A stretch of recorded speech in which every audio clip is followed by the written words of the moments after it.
ओम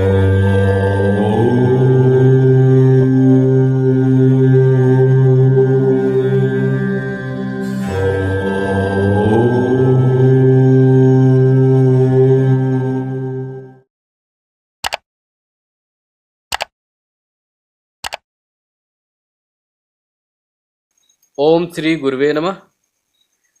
अगर आप अकारण परेशान रहते हैं, परेशानी का कोई विशेष कारण समझ में नहीं आता, पढ़े लिखे हैं, योग्य हैं, नौकरी हेतु प्रयास कर रहे हैं, लेकिन कुछ नंबरों से चूक जाते हैं, व्यापार नहीं चल रहा है या चलते चलते अचानक बंद हो जाता है, बार बार व्यापार बदलने की स्थिति आ रही है, बराबर घाटा लग रहा है, कर्जा हो रहा है, चाह कर भी कर्ज नहीं उतार पा रहे हैं, संतान सुख नहीं मिल रहा है, बार बार गर्भपात हो जाता है, अगर संतान सुख मिलता भी है तो कई बार संतान विकलांग होती है, मंदबुद्धि होती है, अथवा कई बार बच्चों की पैदा होते ही मृत्यु हो जाती है। परिवार में सदैव कोई न कोई व्यक्ति अस्वस्थ बना रहता है, लगातार उपचार करवाने के बाद भी ठीक नहीं होता, पारिवारिक सदस्यों में लगातार वैचारिक मतभेद या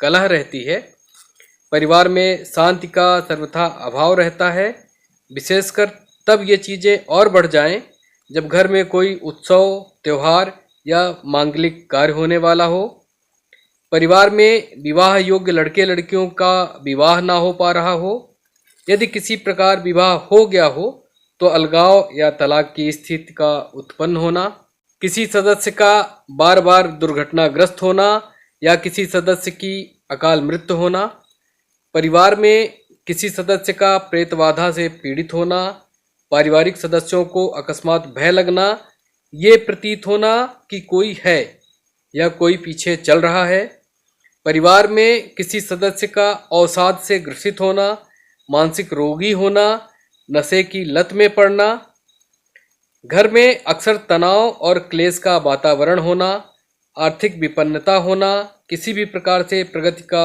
ना होना, ये सभी लक्षण पितृदोष के हो सकते हैं। अगर आप भी इन समस्याओं से जूझ रहे हैं तो एक बार इस दोष पर अवश्य विचार करिए। शास्त्रों में इस दोष की निवृत्ति हेतु अनेक उपाय बताए गए हैं, परंतु मार्कंडेय पुराण में महात्मा रुचिकृत पितृ स्त्रोत का वर्णन आता है, जिसके पाठ मात्र से पितृ संतुष्ट होते हैं एवं आशीर्वाद प्रदान करते हैं। पितृपक्ष में इस दोष से पीड़ित प्रत्येक व्यक्ति को अपने पितरों की संतुष्टि हेतु नित्य इस स्त्रोत का पाठ करना चाहिए। अगर प्रतिदिन इसका पाठ नहीं कर सकते तो कम से कम अपने पितरों के श्राद्ध दिवस को इस स्त्रोत का पाठ अवश्य करना चाहिए। अगर ये भी संभव न हो तो चतुर्दशी एवं अमावस्या को इसका पाठ अवश्य करना चाहिए। अगर आप पितृदोष से बहुत ज़्यादा प्रभावित हैं तो पितृपक्ष के अलावा भी प्रतिदिन आप इस स्त्रोत का पाठ कर सकते हैं, अथवा सर्व पितृमोक्ष अमावस्या के साथ साथ अन्य माह की अमावस्या तिथियों को भी इसका पाठ किया जा सकता है। इसका पाठ करने से पूर्व पाठकर्ता को स्नान आदि करके शुद्ध वस्त्र धारण करना चाहिए, सफेद ऊनी आसन पर दक्षिणाभिमुख होकर बैठना चाहिए, पवित्रीकरण, आचमन इत्यादि करना चाहिए।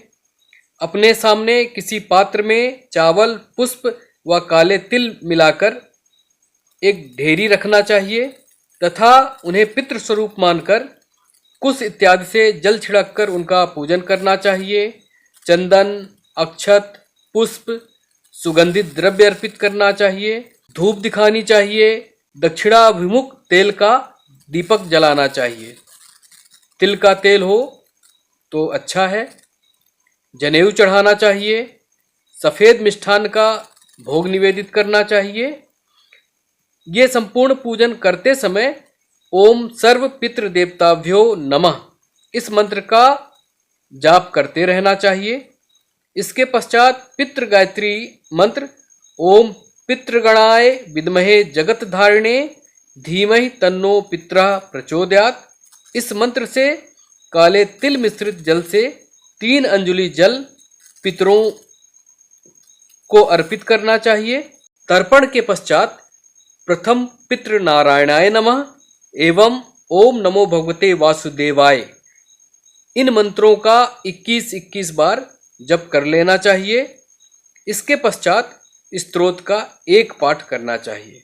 स्तोत्र इस प्रकार है: अर्चितानां मूर्तानां पित्राणां दीप्त तेजसां नमस्यामि सदा तेषां ध्यानिनां दिव्यचक्षुषां इंद्रादीनां च नेतारो दक्ष मारीचयोस्तथा सप्तर्षीणां तथा अन्येषां तान् नमस्यामि कामदान् मन्वादीनां मुनीन्द्राणां सूर्याचन्द्रमशोस्तथा तान् नमस्याम्यहं सर्वान् पितृनप्सुधावपि नक्षत्राणां ग्रहाणां च वायव अग्नियोर्नभस्तथा धावा पृथिवो व्योमश्च तथा नमस्यामि कृताञ्जलि देवर्षीणां जनित्रिंश्च सर्वलोक नमस्कृतान् अक्षयस्य सदा दात्रीन् नमस्येऽहं कृताञ्जलि प्रजापतेः कश्यपाय सोमाय वरुणाय च योगेश्वरेभ्यश्च सदा नमस्यामि कृताञ्जलि नमो गणेभ्यः सप्तभ्यस्तथा लोकेषु सप्तषु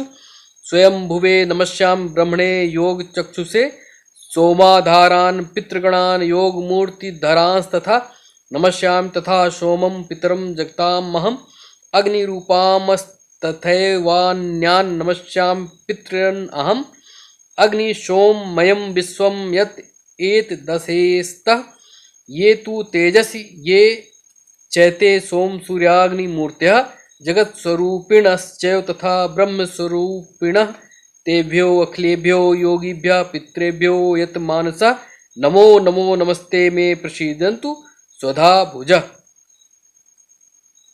पितरों की इस प्रकार से स्तुति करने पर पितृदेवता महात्मा रुच के ऊपर प्रसन्न हुए और उन्होंने कहा कि जो मनुष्य इस स्तोत्र का पाठ करेंगे हम उन्हें मनोवांछित भोग और उत्तम फल प्रदान करेंगे। जो निरोगी रहना चाहता हो, धन पुत्र को प्राप्त करना चाहता हो, वो सदैव इस स्तुति से हमें प्रसन्न करे। यह स्तोत्र हमें प्रसन्न करने वाला है। जो श्राद्ध में भोजन करने वाले ब्राह्मण के सामने खड़े होकर भक्तिपूर्वक इस स्तोत्र का पाठ करेगा, उसके यहाँ हम निश्चय ही उपस्थित होकर हमारे लिए किए हुए श्राद्ध को हम ग्रहण करेंगे।